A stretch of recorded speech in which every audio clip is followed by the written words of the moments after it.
Hi everyone! Welcome again to my channel. And today's video guys ay aayusin na natin tong aking arrangement dito. So nagkaroon nga pala siya ng damage last summer. So isang taon na rin siya dito nung last year ng October. So bago siya mag-isang taon, may mga na-damage na sa kanya dahil nga sa sobrang init ng summer namin. And mayroon ding mga na-damage dito, ayan. Nagkaroon na siya ng frostbite sa dulo ng dahon. Nasira na si RG. So, palitan natin siya ng bagong lupa para gumanda siya ulit.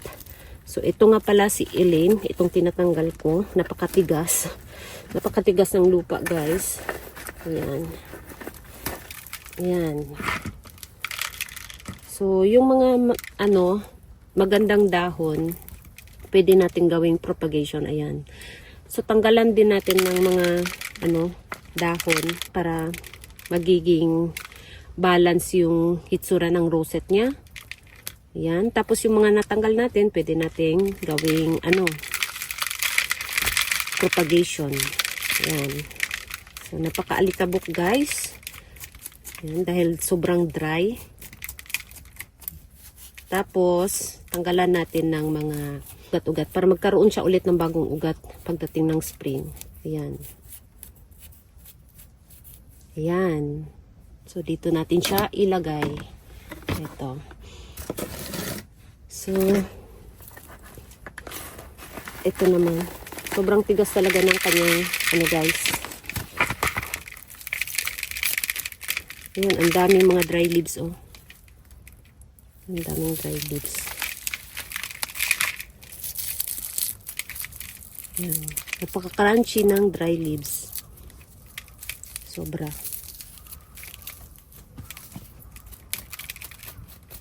Ayan, napakaganda ng kulay, oh. Diba? Ang ganda ng kulay niya, guys.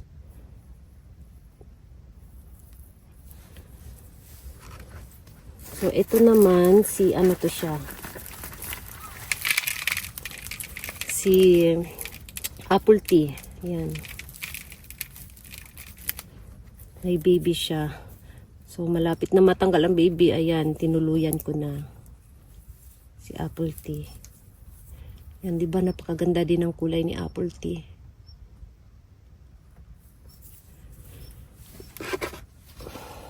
Tapos, ito naman siya. Parang si to siya. Si Violet Queen. Ayan. Nabonsai na si Violet Queen.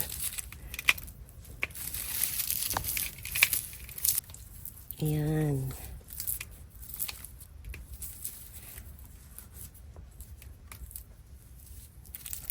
Ayan. Si Violet Queen. Napaka-cute. Tapos ito, nilagay ko lang to siya. Si Peach Boy. Ayan, pamalit sa kalbo. Tapos ito, mga sedum. Ayan, ang haba na. So ito, ibalik pa rin natin to. Tapos, ito naman si RG. RG. Ayun. Pakahaba na ng Ayan. Nagiging pula na yung dahon niya sa dulo. Ayan. Nagkaroon siya ng frostbite kaya nangitim.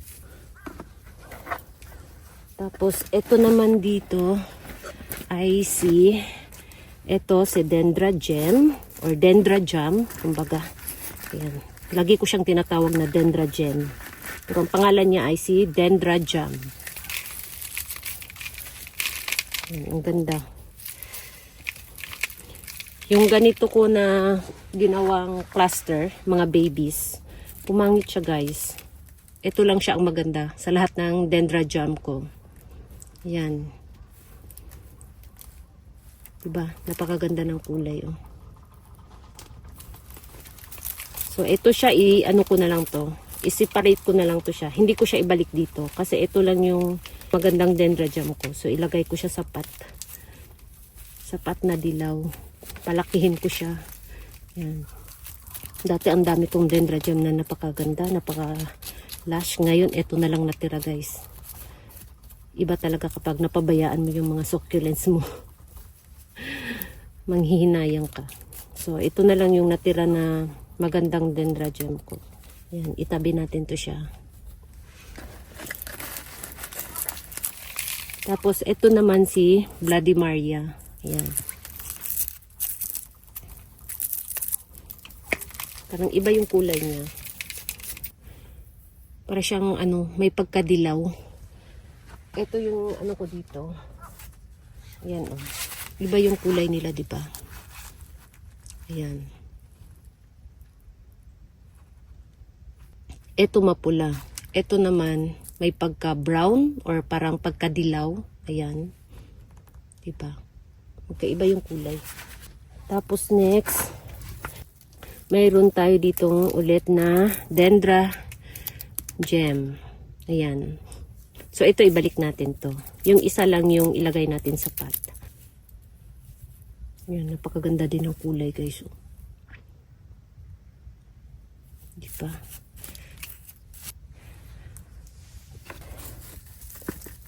Tapos, ito hindi ko alam ang pangalan nito. Napaka-cute.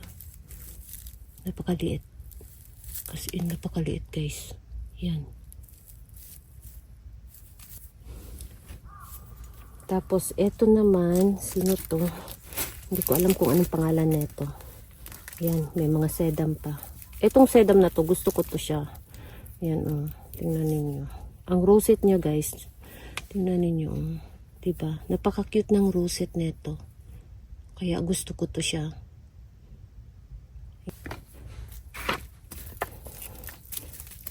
Tapos ito, hindi ko alam kung anong pangalan nito. Yan, napakaganda ng kulay, oh. Ayan. Diba? Tapos, ito naman siya, si Sabrim. Pakatigas. Ayan. Natanggal na. Si Sabrim. Ayan.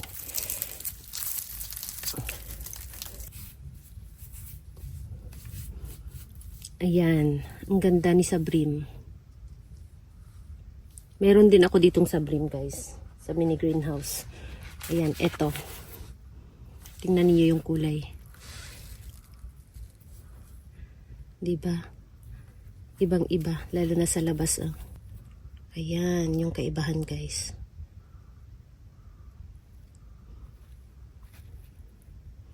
The same plant lang sila, pero iba yung kulay. Si Sabrim. And, ko alam kung ano pangalan nito. Nagkaroon na siya ng ano. Bakit kaya humahaba siya? Yun, oh. Mahaba, diba? Mahaba yung stem, oh. Binalang natin siya. And then, next, ito. Hindi ko alam kung anong pangalan nito. Diba na? Yan. Ang kulay niya is orange. Ang ganda ng kulay. Orange. So, ito, hindi ko alam kung anong pangalan nito.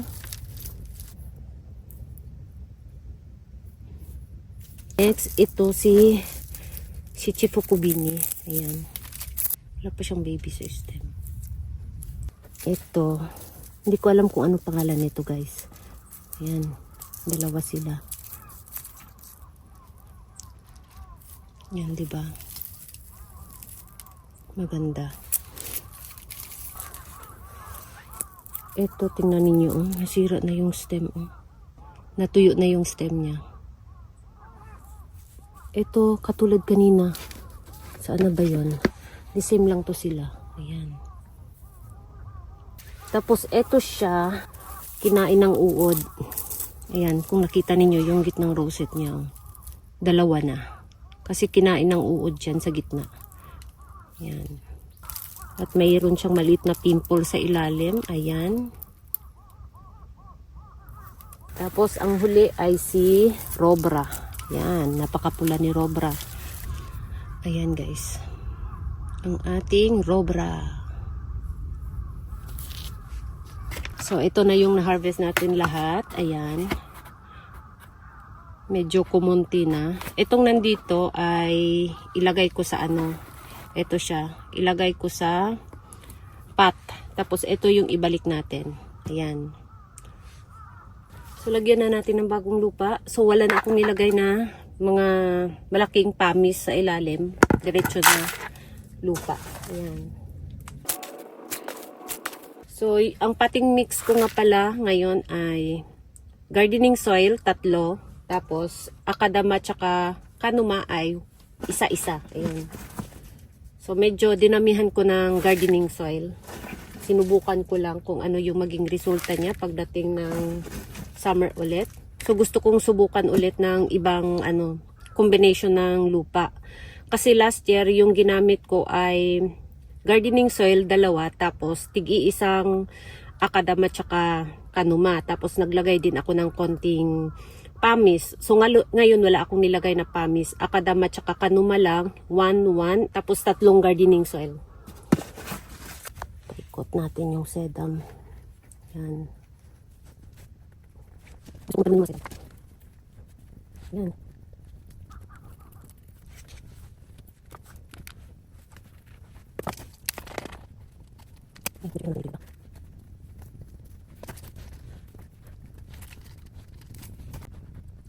Yan, stick mo natin. Lagyan natin ito. Yan, tignan natin na.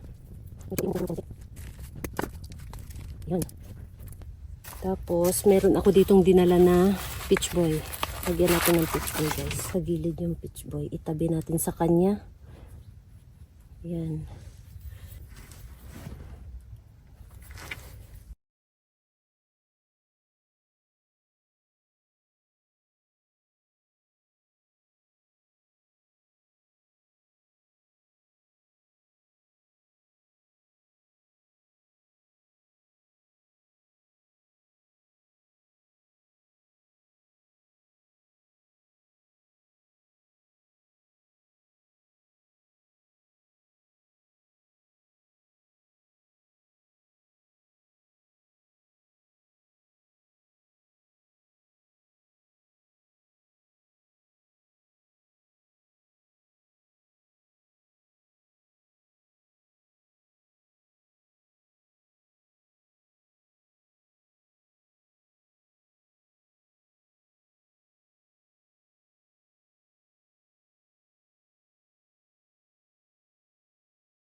Tapos meron ako ditong dinalang caramel spirit. Ayan. Galing sa bahay. So natanggal na siya, guys. So ito yung gusto kong ilagay sa gitna. Ayan.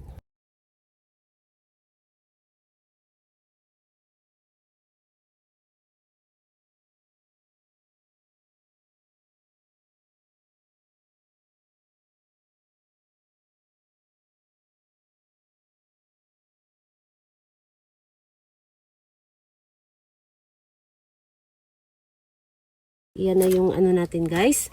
Finished product. Ayan. Ayan. So kung nakita ninyo, ayan, may mga space pa dito. Yung mga sedum. Kasi kapag growing season na, ayan, magiging lush yung sedum na yan at magtalunan na sapat. Tapos yung mga nilagay natin dyan na caramel spirit, ayan. Maglakihan na rin yan. Soon, sana hindi sila ma-damage pagdating ng summer. Yun lang talaga ang problema. Ayan. Yung summer talaga na napakainit. So, yan guys ang itsura, ang finished product natin ngayon.